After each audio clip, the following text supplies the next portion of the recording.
Hey, this is Andrew from SpackleBucket Moto, and I wanted to do my brutally honest review of the GPX TSE250R, which, if you're unfamiliar, that is a two-stroke enduro from GPX, which was also known as Pitster Pro. That's one of their sister companies. Parent company is US Motor Toys, but I basically had one of these bikes that I recently sold. I had it for about a year and a half or so.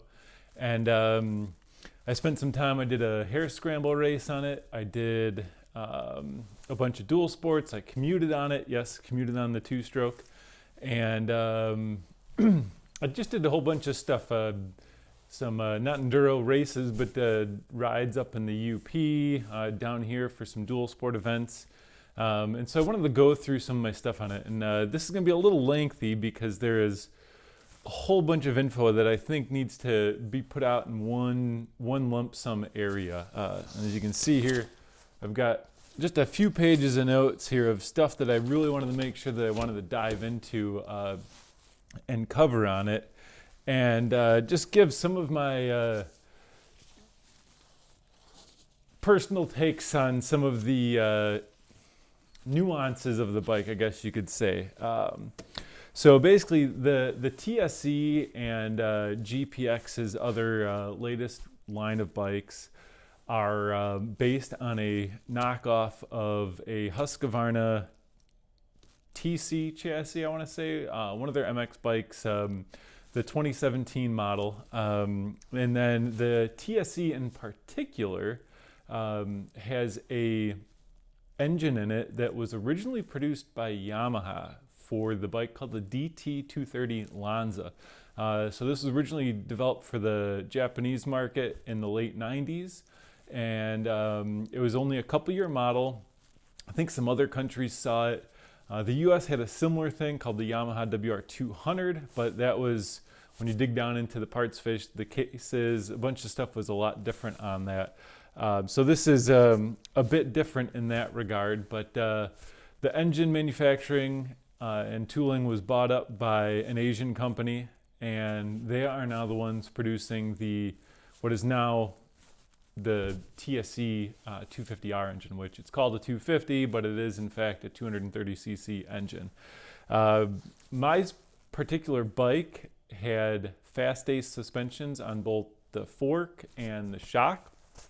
And latest GPX bikes, I believe, are switching to SZC suspension, which I'm sure someone on the internet here can correct me if I'm wrong in this. I believe they still have a fast ace rear shock, but as far as I know, it's SCZ on the front, which is more like the KTM open chamber, 48 millimeter open chamber forks versus what the fast ace has. And I'll kind of dive into that a bit more when I get to the suspension aspect of this, but I really wanted to start off with some, my initial overall impressions on the bike. It's a pretty solid first go. There's no way around that. These bikes come in for the TSE, are listing at $49.99 plus shipping, which is, it's a heck of a deal for a new bike where you're not dealing with somebody's used stuff. But obviously there's some caveats, you're not buying yourself a $10,000 KTM 300. So, when you're basically doubling the price point, you can guess that there's going to be some areas that are not quite up to that Euro standard or even the Japanese standard. So there's, like I said, a few quirks with it. One of the big things that a lot of people ran into an issue with, for some this is not an issue, for others it is. No, there are no service manuals for it. There are no owner's manuals for it. There's an online community for these things. Some people have done cross-references. I had one on my personal site for a while, and I'd be willing to share that again if people want those cross-reference spreadsheets that I worked on. But no, you're not going to find a book on how to go through and set up the bike from the factory, because if you buy it where it's in the crate, you got to assemble it. There's no information for that unless that's been changed. Feel free to correct me if I'm wrong in the comments below, and I'll happily make an addendum to this. But Yeah, no manuals, no nothing like that. And then the one big one that I really want to get out of the way before I go into the chassis engine and all that stuff is the fact that these bikes, as well as any of the other GPX bikes, do not have a spark arrestor. Just want to get that out of the way. And I know that a lot of people run these in areas that require them, so I'm quite frankly a little surprised when I see footage of people riding in these areas, and you know darn well that they don't have them. Now there's legal reasons why there are no spark arresters from the factory for the TSE. You can go into the whole EPA nonsense with that. I'm not going to bother with that here. If you're bored and want to read the paperwork on that, head over to the EPA's website and read to your heart's content. Now, I personally made a spark arrestor for mine, that would basically involved using some screen, basically replicated what stuff is out on the market.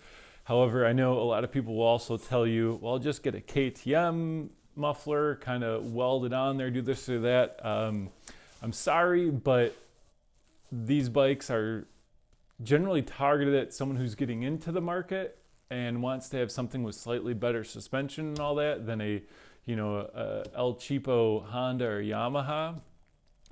So for someone to be like, oh, well, yeah, just go hack up some other bike's exhaust and kind of cobble it on there, it's kind of BS as far as I'm concerned. People will say that till you're blue in the face, but it's one of those things where, the least GPX could do is try to work with in some roundabout way with some other aftermarket manufacturer to go, hey, here's the specs of an end cap you might want to produce. But no one has done that, which I can understand because as I've been told there's about 100 of these bikes in the US and 700 plus throughout the world. And I'll kind of touch on that in the end here, but that's kind of some of the initial stuff I wanted to go into. And so I wanted to go now and kind of work my way piece by piece through the bike. And basically let's start off with the chassis. As I noted earlier that this is a knockoff of a Husqvarna TC or motocross, whatever bike from 2017. They copied body panels, subframe plastics, everything. It looks like they did all their own new tooling for it, which is pretty impressive considering how cheap you can buy the parts from, Polysport or whoever was. But yeah, Husky chassis, and you'll note that I referred to it as a knockoff. And I'm calling it that because if it were a direct copy, it would have identical steel, identical, weldments, and basically an identical copy. However, I do not believe that it's an identical copy, especially based on the fact that my bike, as it was ready to run, and this was basically stock, full of gas, was but it was 272 pounds, which I'll post up the picture here so you can see that. So I'm not fudging these numbers. I've got a pallet scale at my shop where I rolled it up on there because I was curious. Some people have claimed they're in the 250 range. On the website, it claimed 230 at one point. Well, this is the definitive answer. I realize if you pull some stuff off, you might drop that weight, but well, every bike is that way. You pull stuff off, it's going to drop the weight. So as the bike comes from the factory chassis-wise, the plastics from the radiator shrouds back are all Husqvarna. So if you wanted to put different color ones on there, you could buy Husky plastics. You could bolt those on, and that's what I did with mine. I put Husky plastics, and then the headlight that comes stock on the bike is it's a replica or knockoff of the Yamaha WR450 mask, which I want to say it was from the 2012 era. So it's a little big and bulky.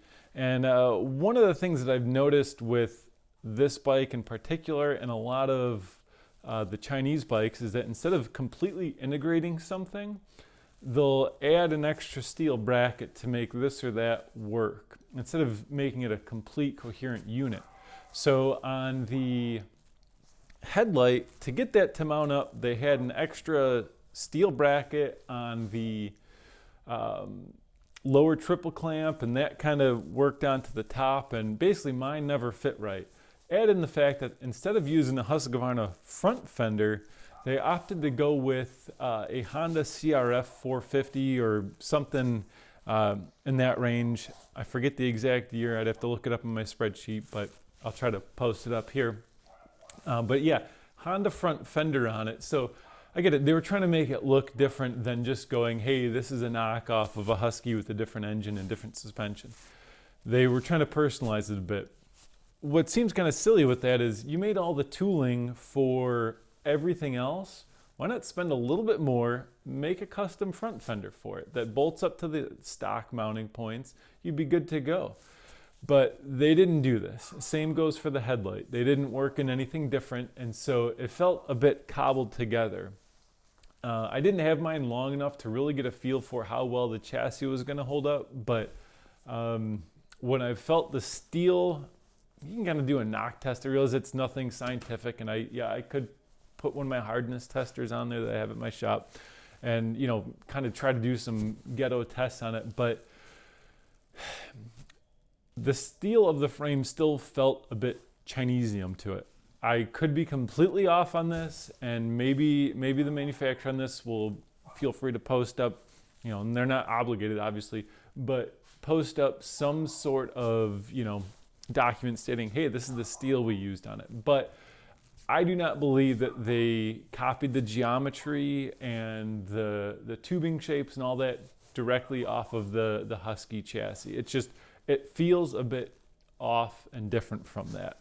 So that's a bit on the chassis. I'm trying to think, you know, you can swap out all the stock Husqvarna parts and put them on there. Radiator shrouds, subframe, which all that stuff, it's a lot cheaper to get that directly through GPX than it is to buy, you know, aftermarket ones that were meant for the Husky.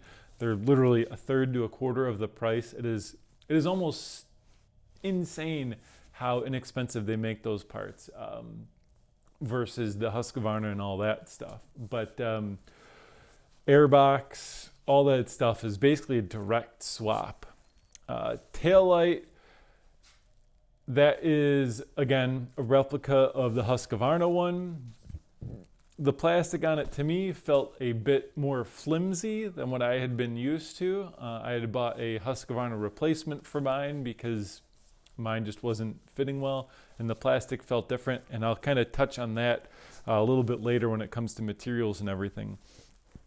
But then we really want to dive into here next is the engine, the power plant of the TSE250R. And like I said, this is or was a Yamaha DT230 engine here. So I'm going to take a second, I'm going to post a little video right here and show you just some audio and like video of what it was like of me riding this on a either small motocross track or just doing some riding on it, so you can hear a bit of what the engine sounded like in a relatively stock form.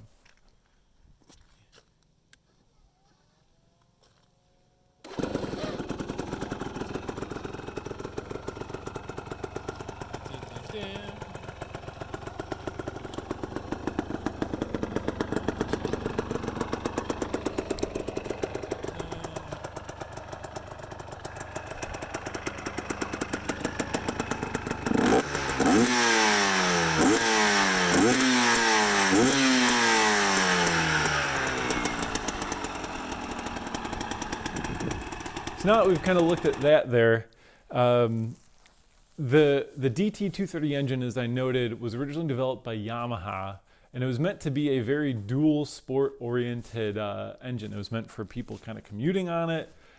It was a classic late 90s chassis. I mean, look up the DT230. You can get what I'm going at here with this. And the transmission on it, if you're familiar with most modern woods bikes, they're a bit more narrow. This engine has a very wide transmission. It's a 6-speed gearbox, and with stock gearing, which was 12 in the front and 52 tooth in the rear, You could easily ride whatever single track you want. For me, I was most comfortable in second gear with that.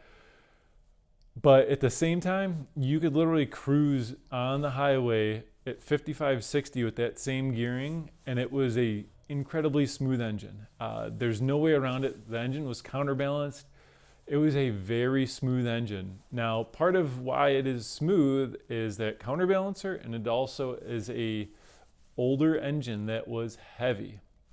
The bike, you know, part of that 272 pounds is that lump of an engine. It is what it is. There's no way around that. Now, I don't know if they used all the exact same materials as Yamaha originally did. I know for sure that this is not coming out of a Japanese plant. So, you know, maybe there's some slight differences. Who knows? But it is a very, very well-rounded engine. It's not... That's probably, to me, the highlight of it, or it could be the highlight of it. On the bike, they have an electronic power valve. Now, it's got the mechanical area where it spins, and there's two cables connecting to a servo up top. And this is one area where quite a few people had issues with this. The power valve would either be erratic in how it would react to RPM, and then sometimes it would be nice and smooth, and then sometimes it seems like it wouldn't work at all. Now, there's some Brazilians that have apparently reprogrammed this, part of the CDI, and have gone through and fixed this. I wasn't in the mood to try and get this sorted out because it was one of those things where you could kind of work around it, other than when it did feel like it was just not opening at all, or just opening way prematurely, so you would lose all your bottom end. There were a few other people that ran into this, but it's one thing that was a bit of a miss to me. The other great perk of this bike is that it does have the Yamaha Auto Lube mechanical oil injection on it. Now, I love this for a dual sport bike and a bike that you might commute on, or, you know, do stuff like that, especially for a two-stroke. It is imperative to be able to not have to sit there and carry some oil with you to have to mix when you're stopping at a gas station. This had a little tank up by the left radiator, and that tank would probably last for, you know, 4 tankfuls, if not more. I didn't really keep a track because I just, you know, it's one of those things where when you're out on a ride and you do have a chance to fill it up, I just always felt foolish not just keeping it topped up. But it was a very, very nice feature to have. Yet, oddly enough, most people you'll find online are removing this. For something that's going to be a beginner friendly, where you can just toss gas in it and go, it just seems perplexing that you'll go, I'm going to reinvent the wheel and go, just run 40-1 all the time. Nah. Yamaha had it sorted out where, based on what throttle setting, you could get a less oil, or, you know, less or more oil mixture in there. And it ran, I never had any spooge on the exhaust. Mine always ran really well. I was very happy with that portion of the bike, other than, as I noted earlier, how there is no manual for this. I attempted to follow the DT230 service manual and replicate what that said in there for setting the oil injection adjustment on there. When I did this, it was drinking oil. When I set it per the Yamaha manual, it was drinking oil. So that was an indicator to me that while they may have all the blueprints and all the information to manufacture it per how Yamaha used to, it's not being done exactly the same. Now, maybe I messed something up, I don't know. Unfortunately, there is no manual, as noted earlier, to be able to verify this information. So whether it's you or a shop going to work on it, they're going to be flying blind on this. So that is, as I noted, something to keep in mind with the bike. Stock, this bike came with a Mikuni TMX carb. Now, TMX carbs, if I understand correctly, were developed for enduro use, so they had coolant lines running through them to help with keeping the fuel atomized in colder temperatures. Now, I use quotes when I call it a Mikuni because it is not a Mikuni. like everything else on the bike, it is a knockoff. It has Mikuni stampings on it. It has, Mikuni notes, all that stuff. However, when you dig into it, as I found out, as people are going to change main jets, they saw, oh wait, Mikuni main jets don't thread in there. Now this is because Mikuni uses a oddball threading for the main jet. I want to say it's an M5 by 0.9 or something like this, whereas the main jet, or the needle, or the jet needle, or needle jet, pardon the flip-flop on there, is tapped for an M5 by 0.8 or something like that. It's a very minor difference, but it is enough to make it so other jets will not thread into it. And this brings about another issue with this, which is tied into the engine, is the fact that they didn't mark any of the stock needles, or not needles, well, needles, jets, and all that stuff. So you go into the carburetor going, hey, I'm gonna go to what like baseline people on the internet are saying to use. Well, you can't even reference these jets for anything. So my best bet on that was to toss out the stock jets. And what I actually did was use the needle jet from the Yamaha WR200, which was a legit Mikuni needle or jet. And that had the correct threading for a main jet. I ran a 210 main, 32.5 pilot. Pilot was threaded correctly, or per the Mikuni carb.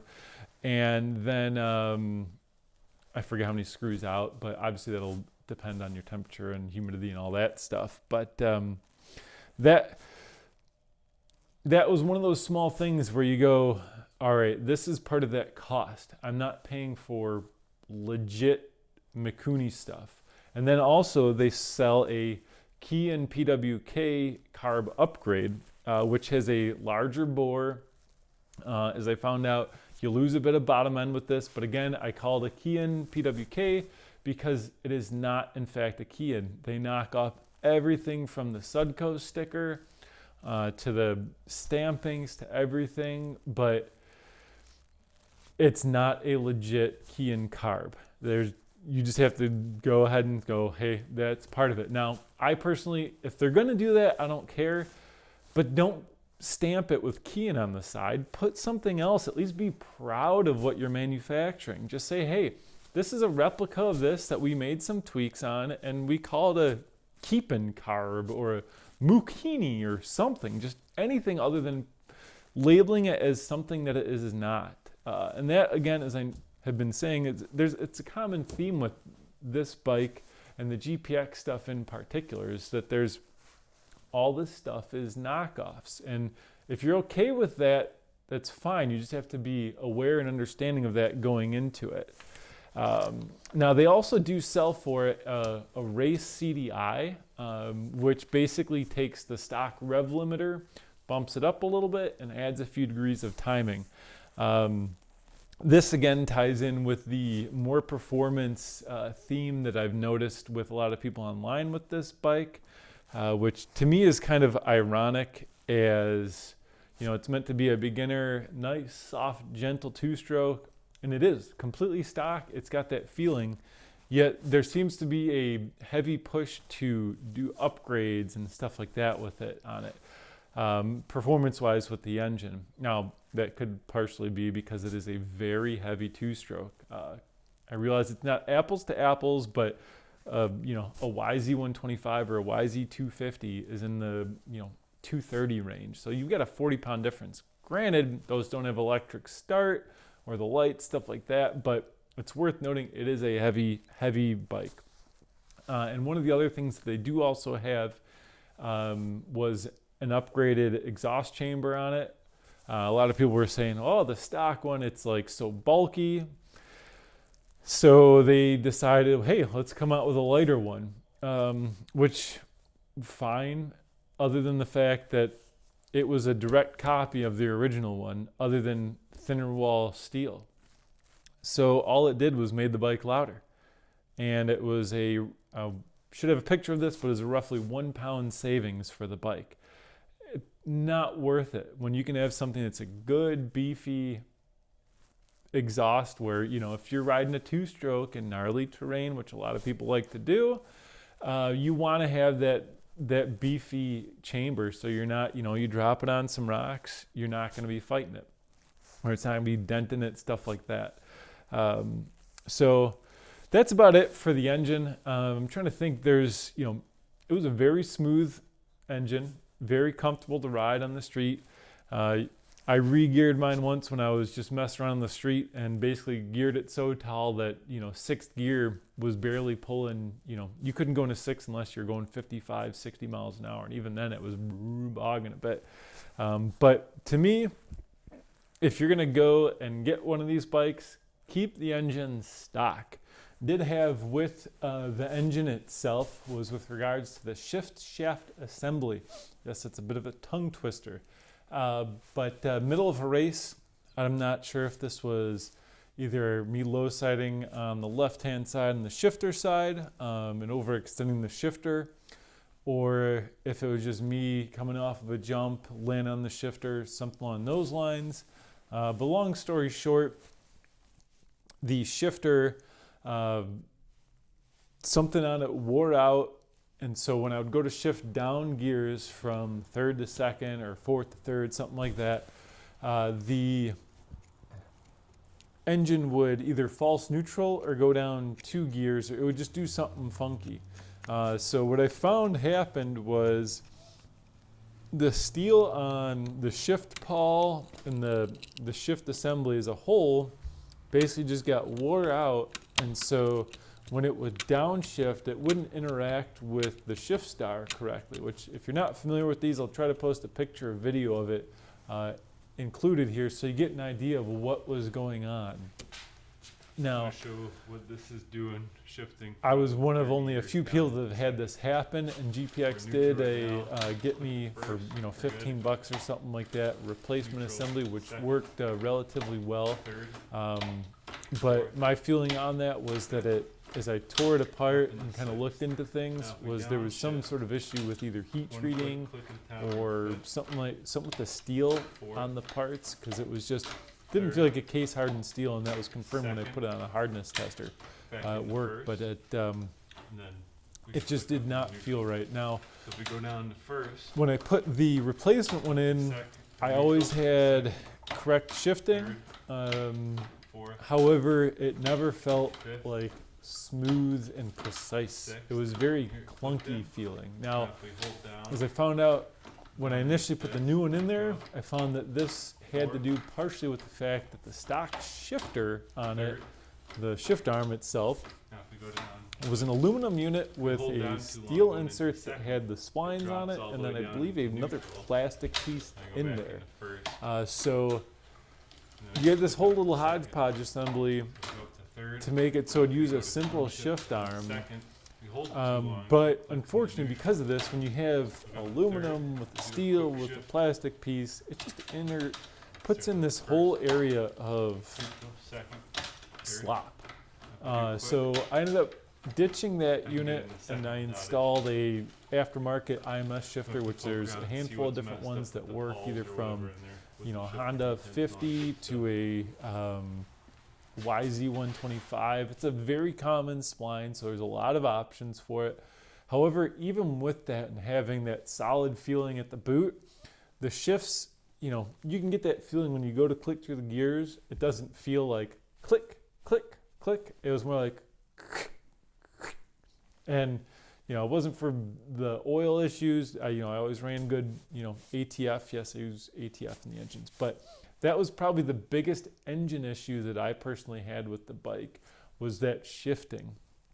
And as I noted, when that happens during a race, that makes it very interesting. So that's probably the biggest hiccup that I ran into personally with the engine itself. To the suspension and brakes. And here, I'm just going to post up a little video here showing some of the riding done with the bike and some of the things done with it.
So now we've had a little time to look at what stuff the bike was being used on.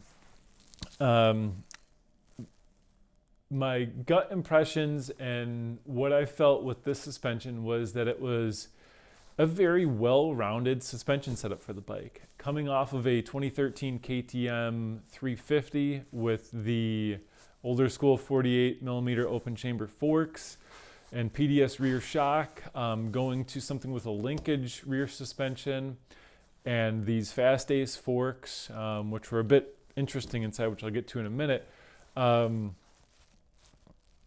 They were very compliant. The more I pushed the bike on some single track, the more it wanted to just do what I wanted it to do. It didn't do any funny bucking or moving, anything like that.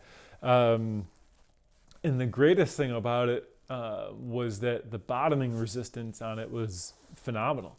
You could take a huge hit and you never got that, when you bottom out a bike and you get that feeling of just like soreness in your wrists. I never got that, and I tried what I could to do that, but the bottoming on it was always good. The issue with the suspension, especially my Fast Ace forks in particular, one was I had one of the forks basically disassemble on myself. Now, if you've never rebuilt a fork on your own, there's an inner rod that connects to the bottom, so basically the whole thing can't pull itself apart or can't separate when you're riding. Well, I had a leaky fork seal, went to go change that, and lo and behold, I go to start separating things, and that whole inner piece came out. Basically meaning that the inner thing was unthreaded from the bottom to come apart. Now, this is not something I had ever seen in any of the bikes that I've gone to rebuild suspension on. This is a completely new one for me. Now, to GPX's credit, when I showed them video of this, they actually sent me a replacement fork leg. Now, like I said, it could have been a freak situation, but it is one of those things where, it kind of spooked me of going, well, crap, what else am I going to see when I go through these things? They did go ahead and also change fork suppliers and maybe rear shock as well. You'd have to double check, but the forks are now SZC suspensions, which, if I understand correctly, is more like the Explorer forks or whatever standard things on KTMs and Huskies and all that stuff. The thing that is rough with both the suspension front and rear, the Fast Ace especially with the fork, was that they were a very convoluted design. You had to pull the lower fork leg off to change seals, bushings, and all that stuff. And not only that, but since as I noted that these aren't your just standard KYB, Showas, WP suspension, you can't just go to Rocky Mountain and go, oh, I've got this bike here, I want these, fork bushings. And maybe that's updated since I last checked, but it wasn't like you're going to All Balls or any of the other suppliers and going, hey, this is my bike, give me the parts. So the other issue with it is that on the rear shock was an all steel body. It was a very heavy shock. It was not something where it was like, the suspension on it, while compliant and always doing what you wanted to, it was not exactly what I would refer to as top of the shelf. And that's noted by the steel shock body on the rear.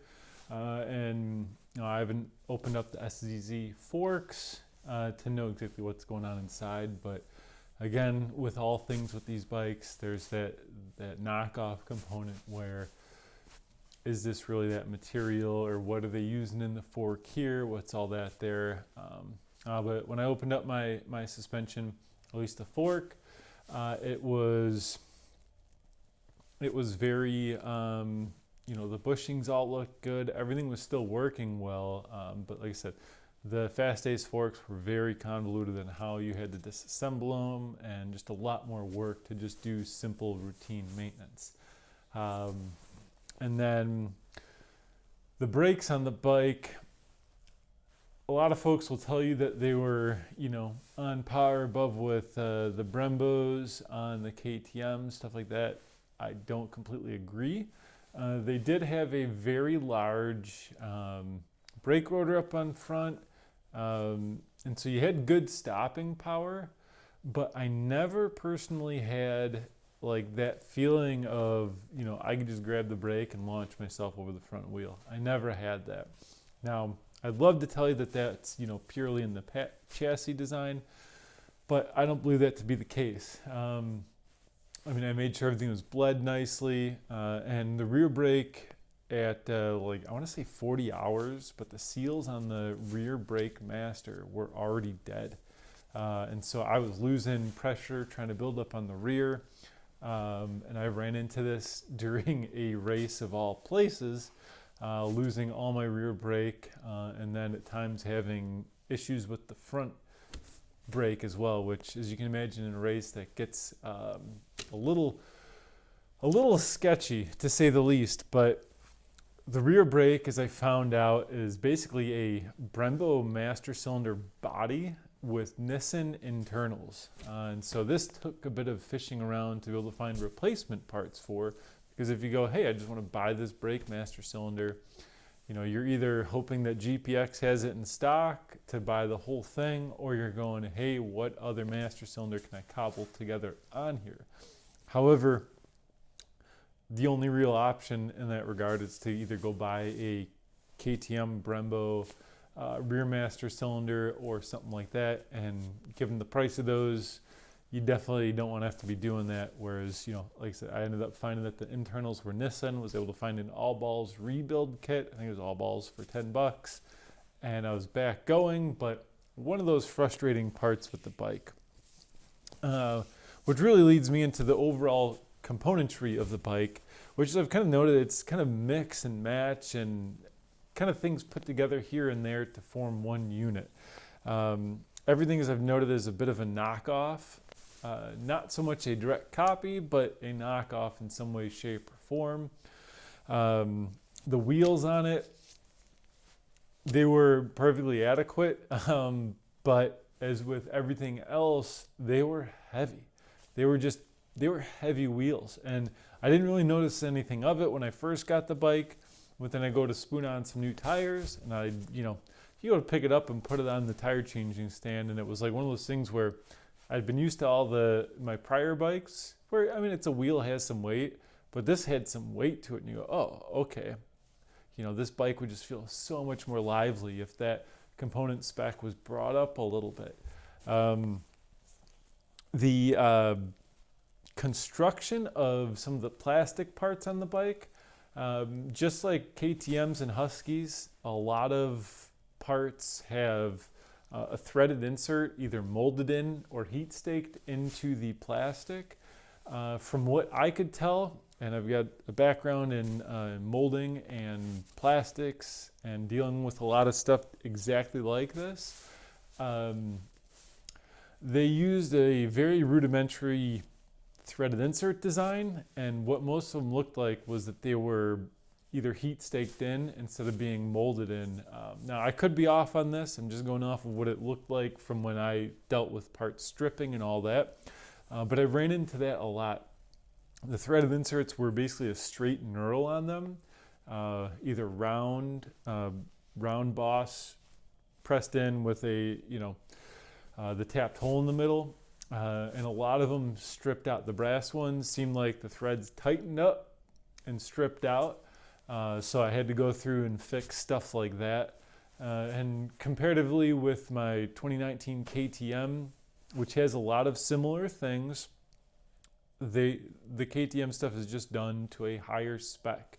And then I also compared other original Husky equipment with the GPX stuff, and the plastics used between the two were not the same. Yeah, you could say, oh, this one has a glass-filled nylon for this part, and so does this one. However, there are different grades of glass-filled nylons, or if they use blends of materials to get some plasticity out of it, some rubberiness, and suffice to say, those were not to the same level as Polysport, Acerbis, and what's used on the stock KTMs and Huskies. There's just no comparison. As well as that's on those body parts, but then also on the rubber hoses, stuff like that, which being a liquid cooled carbed bike, it's got a bajillion vent hoses coming off of the carb, and plus since you have oil injection, you've got a rubber hose running from there down to the engine, from there to the carb, from the tank to the carb, and all those on my bike had to be replaced like almost immediately. They were, I'm sure you've felt it before on something else you've owned that might be a Chinese this or that, but they were rock hard. And I was dealing with oil leaking out of the oil injection pump area, which was all solved with literally $10, $15 of quality Tygon tubing. And then the other perk of that was the fact that since they were clear tubes or opaque, translucent, you could verify that there was oil flowing from the oil tank down to the pump, and then from the pump over to the carburetor. So if you're one that wants to worry about whether or not there's oil being pumped into your engine, that was an easy verification, and it's kind of one of those things where it's almost silly to not have those be clear or see-through in some way, and it's well worth the time it took to install those. Plus it eliminated all the leaks that I had on the bike, and anytime you had to do a jetting change or anything like that, it was very the plastic stayed nice and rubbery, and it was just quality doing that. On these bikes, they come with a speedometer stock. However, as I noted earlier with some of the other chassis stuff, the bracket that they use to hold the speedo sensor on the front fork leg, instead of it being threaded into the lower fork leg like KTMs and Huskies, they went and made a steel bracket that bolts onto the front of the fork leg that holds the sensor up next to the wheel. A lot of people had issues with figuring out how this mounted on there, and again, it was very, very clumsy, I guess you could say.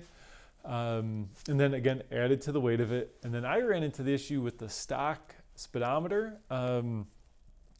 It never would accrue the mileage. So I could reset it. It would show me that I'm cruising at 30 miles an hour. I could ride that way for an hour. And as soon as you turn the bike off, it lost all that. And it seemed like I wasn't the only one with this. I don't know if it was a battery thing or whatever, but I ended up just using my GPS on the bike to track my speed and mileage and all that, and it was just easier, simpler that way. I ran into an issue where, as I mentioned earlier, the threaded inserts for the plastics were a bit Same went for the one that held the seat on, in which, if you're unfamiliar with this era Husky and GPX, there's a single bolt coming in from the side of the seat. You access it through the airbox side cover, which it's very handy, very nice, so it's not getting dirt and crap in it. However, mine stripped out, so I ended up having to fix that, sorted that out. However, I basically needed to run Loctite on it, because otherwise, despite how smooth the engine was, it just always vibrated itself out. No matter how much I tightened it up, it needed to have Loctite on there. So I ran into a few situations where it was good having buddies riding behind me, because they'd come and pick up my seat and look at me like I'm nuts, like, hey, you forgot your seat back there because it's tumbling down the trail. That said, the seat wasn't overly comfortable. No Enduro is. This, I felt like the foam might have been a bit squishier than other stock seats. So you felt a bit more of the seat pan. That could have just been the time on it, whatever. But then there's the stock gas tank. This was a real rub to me with the bike. And had I realized this early on, it would have made me scratch my head a bit more of going, maybe there's a few more questions about this thing as a package. But the stock tank on it was like 1.9 gallons. So they literally had to have copied the the MX chassis bikes, because that's what most motocross bikes have in that range. Well, if you're using this for enduro use or anything like that, you're going to burn up that 1.9 gallons in no time. There's no way around it. Two-strokes are not fuel-efficient animals. Stock car, well-jetted with light road use. The best mileage I ever got on my bike was 33 miles per gallon. So for reference, my prior gen fuel-injected 350 race scenario, I would get about 20 to 25 miles per gallon. Dual sporting, 55 to 60, depending on how I wanted to milk the mileage. This race in the GPX stock tank, I burnt through over a gallon in about 45 minutes to an hour's time. So middle of the race, I was refueling up to make it to the end. Now that said, GPX did introduce a large capacity gas tank, which was, I want to say, 2.6 gallons. That was wonderful, other than the fact that instead of the tank draping itself down on the sides and allowed you to keep your knees kind of tucked in, the tank flared out a bit. It wasn't much, but it was enough to where when you compared it next to a similar era Husqvarna side by side, you could see that width variance. Not huge, but it's one of those things where it went from feeling like that small package to just being a little bit wider. And if anyone's put a larger gas tank on their bike, they know what I'm talking about, where you get that little bit wider feeling and it just throws things off just a little bit. Not a lot to make a huge difference, but it is something worth noting where you go, again, if you're spending the money and time to make this tooling for this, just do it right. And that's what a lot of the stuff on this bike felt like. Very solid offering. But it felt like that was just a little bit off. And so really to look at the unit as a whole, because when you go to run through all these parts individually, it kind of makes you go, oh, well, it gives you a lot of pause. However, the unit as a whole is a very solid first offering. I think the best way you could kind of put this bike is as if someone had a recipe for a cake and you were going to go bake that. However, you didn't have any of the exact measuring tools. And so when you got your flour, instead of having a cup of flour, you had maybe 3/4 of a cup. And maybe when you were measuring baking soda, you only had, actual spoons versus measuring spoons for getting the right measurements. And so when you put all these ingredients together, while it all worked, it never worked in a way that made you go, wow, this is exceptional. When you bite into a good cake and you're like, okay, this, I want to eat more of this. I never got that feeling with the TSE of, yes, I want to get back on this bike. Now, it wasn't to say that I didn't enjoy riding it, that I, didn't have fun when I was out on it, because yeah, it's a two-stroke. Of course you're going to have fun. When you rev it out and it's, yeah, you are going to have fun.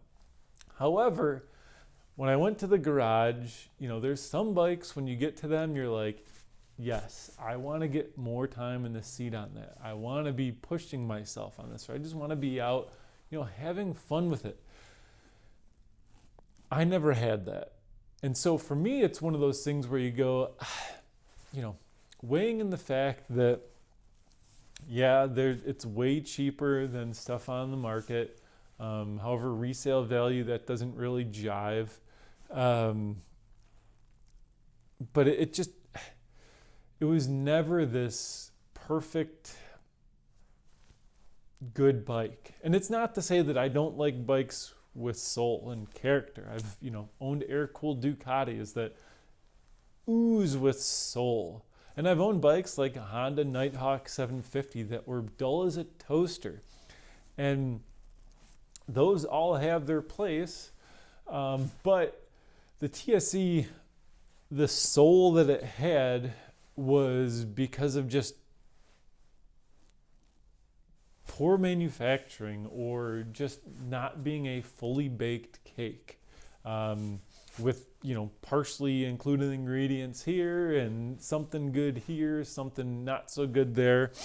And so for me, it's one of those things where I just could never buy one again. And given the Chinese and the IP issues with them, you know, I understand that every OEM has stuff manufactured in China. However, there isn't a single thing on this bike that was not knocked off of something else.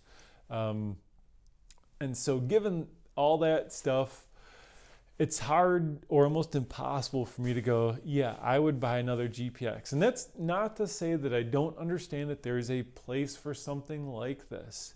However, for me and my requirements and what I use bikes for and how I feel about things, I couldn't go with one again. And it's tough because they're a smaller company in the US bringing in Chinese bikes that are trying to bring more of these like lower scale, I guess you could say, bikes to people to be able to get into riding. And I appreciate that.